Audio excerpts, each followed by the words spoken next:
Welcome to the Slop Temple. We pray this video helps. In this video, I will show how to make brownies low-calorie, updated.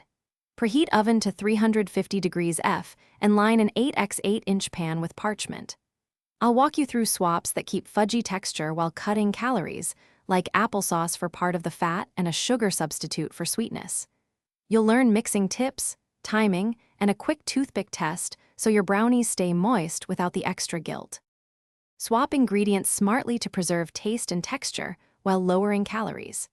I explain how applesauce keeps brownies moist when replacing half the butter, and why a stevia blend that measures like sugar works without making batter gummy.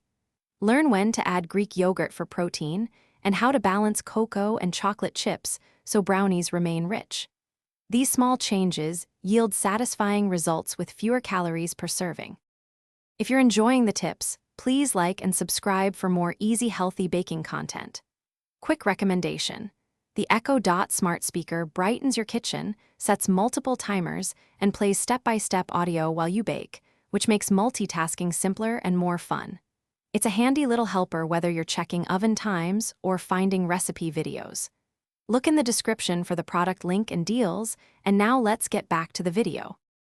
Timing and handling matter more than you think for low-calorie brownies. I'll show you how gentle mixing preserves fudginess, and why stopping when a toothpick shows moist crumbs prevents dryness. You'll learn simple oven checks, and why a 30-minute chill gives cleaner slices and better mouthfeel. These practical pointers make healthier swaps perform like indulgent brownies, so you can enjoy a treat without the usual calorie load. Thanks for watching. Consider subscribing if we helped you.